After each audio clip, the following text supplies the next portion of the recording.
Hey, veterans and families, it's Craig here from Royal Rock Counseling and Consulting, and welcome to our featured topic for the month of November: 30 VA claims in 30 days.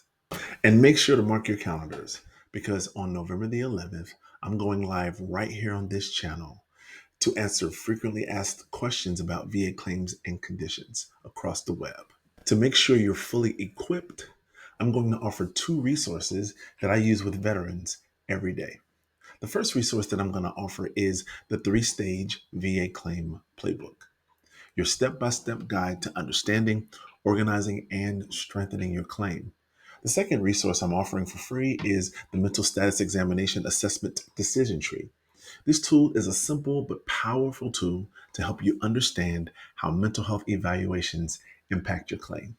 Together, these are the only two documents you'll need to successfully file and win your VA claim.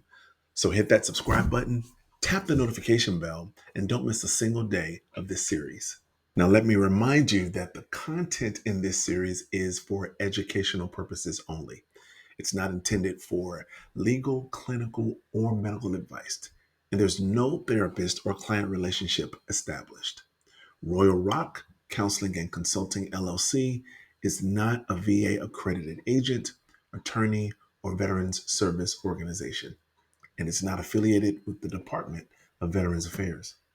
We do not prepare, present, or prosecute VA claims, but may provide administrative guidance and referrals to qualified professionals. Vets and families, I'm honored to walk with you through this process, helping you move from confusion to confidence. So let's get started. Hey, vets and families.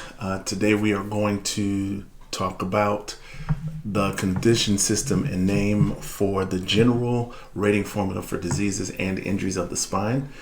Now this applies to diagnostic codes 5235 to 5243, unless diagnostic code 5243 is rated under the incapacitating episode formula, which we'll talk about in just a little bit. Now this system covers a wide range of spinal conditions, okay?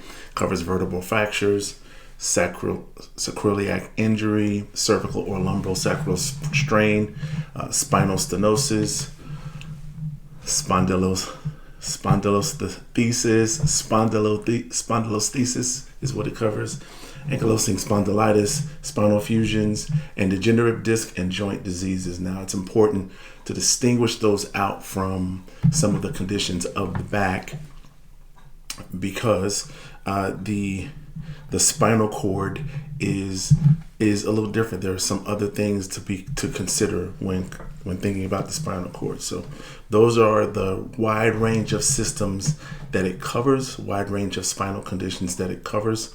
And basically, if it's spine related and it doesn't meet the criteria for rating under incapacitating episodes, which we'll talk about in just a moment, this is the diagnostic code for the system that you will apply for. So what is the VA's incapacitating episode formula? Well, the VA's incapacitating episode formula, rating formula for certain conditions, is based on the total duration of these episodes in the past 12 months. That's what they go by. They go for how these episodes have occurred over the course of a year, where an episode is defined as a period of acute symptoms requiring a doctor's prescription for bed rest and treatment. The disability ratings are tiered as follows: 60% at least 6 weeks of incapacitating episodes, 40% at least 4 weeks but less than 6 weeks of incapacitating episodes, and then 20% at least 2 weeks but less than 4 weeks of incapacitating episodes. Those are the barometers that you could use to make sure that you fall within those particular guidelines for your spine conditions. Here's some key definitions and notes with regard to incapacitating episodes.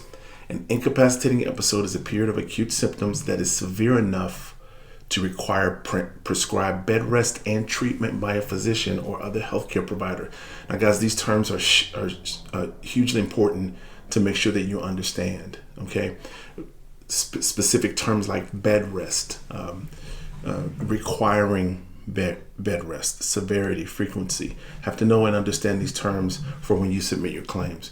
Rating period means the evaluation is based on the total duration of these episodes over the past 12 months. So if you go to the doctor's office and say, I've been having these problems over the last 6 months, you don't meet the length of criteria where the frequency of those episodes, incapacitating episodes, have had to occur. So make sure you meet that 12-month criteria as well.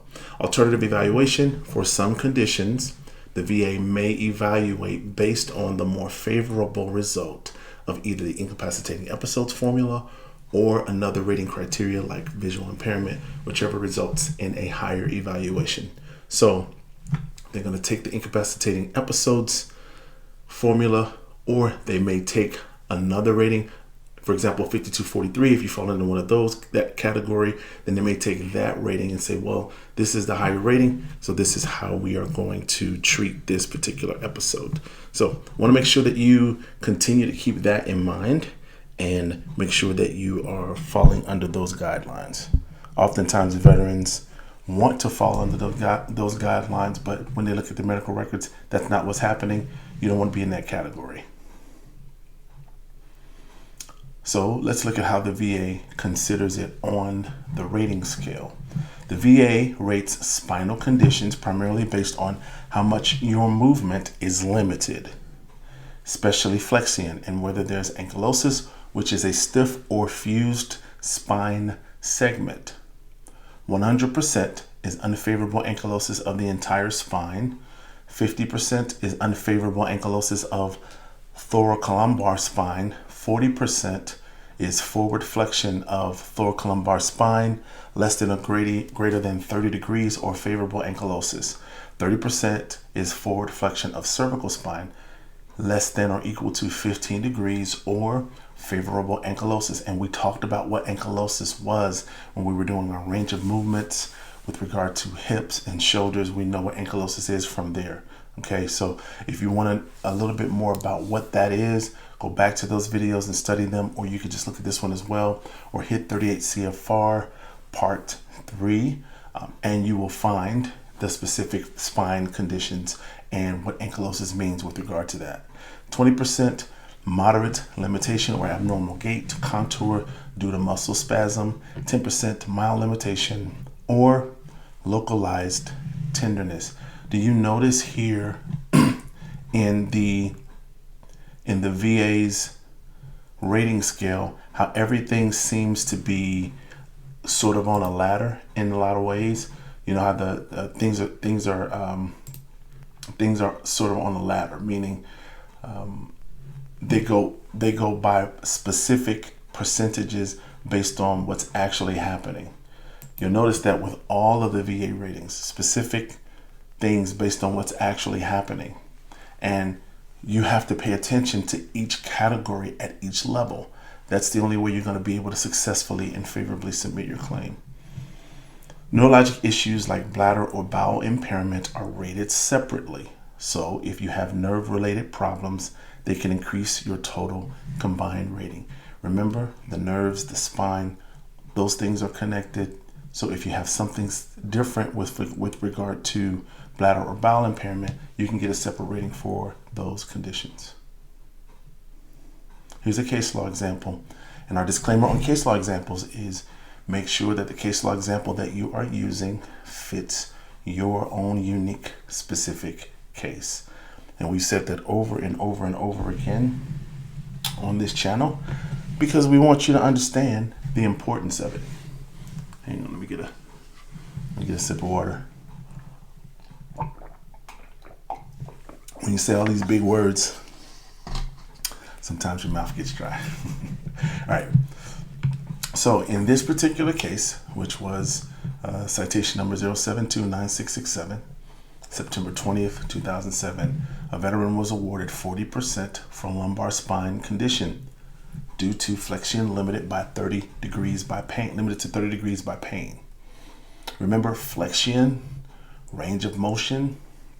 In this case, a veteran was initially rated 20% for DDD of the lumbar spine.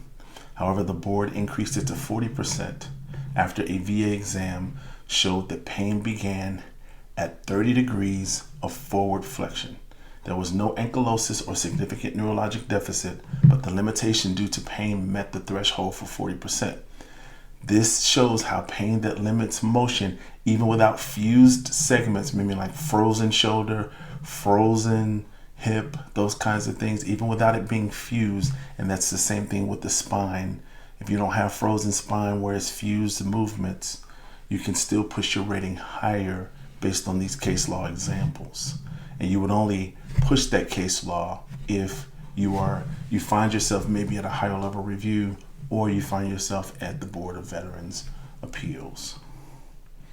So here's some evidentiary support strategy for post-service claim. I have a 4-step strategy if you are a veteran trying to get service connection for an increased rating for a spinal condition. I got a 4-step strategy. Step 1, get a specific diagnosis. Request current imaging like x-rays or MRIs. These help confirm degenerative disc disease, arthritis, spondylolisthesis, etc. Step 2, range of motion testing. During C&P exams or private evaluations, ensure they measure forward flexion and record when pain begins. If the pain starts at 30 degrees, that's a potential 40%. Step 3, neurologic symptoms. If you have radiculopathy, numbness, bowel bladder issues, or sciatica, these must be documented as secondary ratings. And we've got a whole video about secondary ratings, how to file those, how to connect them to your primary ratings. Push for nerve conduction studies or a neurologist referral if needed. We've got studies as well that refer to that. If you need some of those studies, be sure to reach out. I can show you how to find those studies. And I've posted links when I did my video on BVA and I did my video on HLR, posted links to where you can find all of the studies that the Board of Veterans Appeals has done and the United States Court of Veterans Appeals. All of the studies are there. There are also other studies that you can find if you just do that search on the World Wide Web. I know that's old school, people don't call it the World Wide Web anymore, but there are plenty of studies out there that will help but add support to your claim. And then step 4, pain and functional loss. Have your provider note how pain limits your activities, walking, lifting, sitting, or sleeping. Reference DeLuca versus Brown to reinforce the pain's impact on function, even if the motion is technically present, quote unquote. Remember, there is always support, there's always help. Don't give up, because there is always a way or a strategy to submit your claim. You can submit your claim with evidentiary support from your file. You can submit your claim with case law, like we're talking about here. You can have a different type of strategy where you submit your claim for secondary conditions, but there is always a way if you take the time to make sure that everything is current, accurate, and complete. Listen, thank you guys for joining me on this video, but I want you to continue to join me on 30 claims in 30 days for the remainder of the month and on November 11th. And I believe the time we're setting is 7 p.m. Central Standard Time. Be sure to join me as I go live for Veterans Day. I will be answering frequently asked questions across the web, and I will be answering your questions. If you decide to show up, I'd love to have you. Please come. If you don't come, then I'll just sit there maybe and drink coffee all night. My wife and I will laugh and joke, but we'd love to have you there. Please come and support. And thank you guys for liking and subscribing and watching the videos.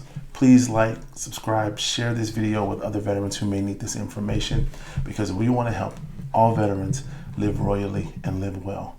Thanks again for watching, and I'll see you next time. I hope you guys enjoyed this video. Thank you for watching. If you want any more information about the subject of this series, be sure to check out the playlist right here. And remember, live royally and live well. Thanks for watching, and I'll see you in the next one.